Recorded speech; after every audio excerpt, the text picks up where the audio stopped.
Hmm? Meron tayong meron tayong kalabasa. Dahon ng kalabasa. Ayan, pumunta kami sa farm. Nanguha ng mga gulay. Ito, mga talong natin.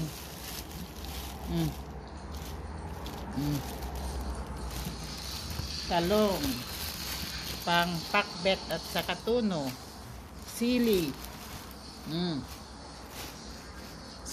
Sili. Yung hindi siya maanghang na sili. Tapos itong natin, kamatis. Completos picados. Tapos meron tayong saluyot. Ay, ano ba ito? Ampalaya. May isang saluyot. Saluyot ito. Ayan. Saluyot. Meron pa ditong saluyot. Isang din. Saluyot. Tapos ito yung ampalaya natin. Isang sako din ng ampalaya. Dalawang bag na ganyan. Pang mayroon pang doon.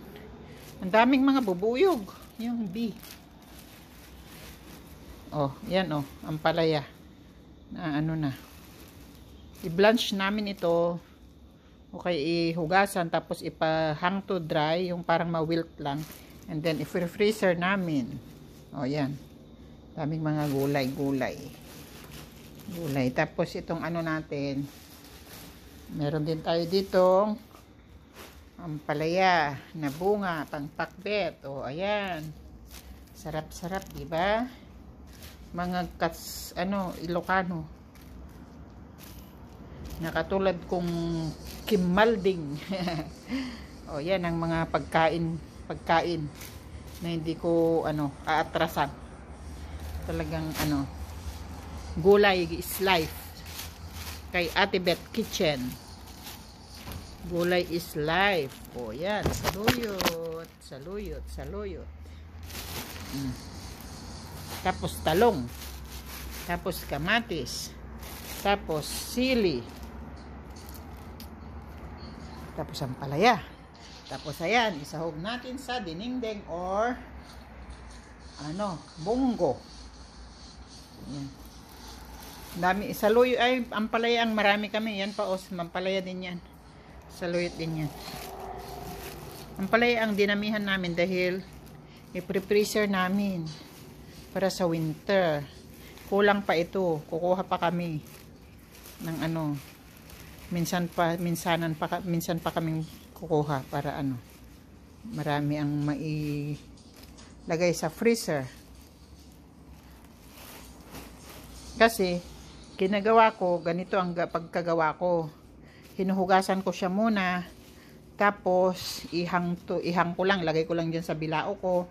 Tapos pag na-wilt na siya, nalanta na siya, saka ko siya babalutin ng saran wrap.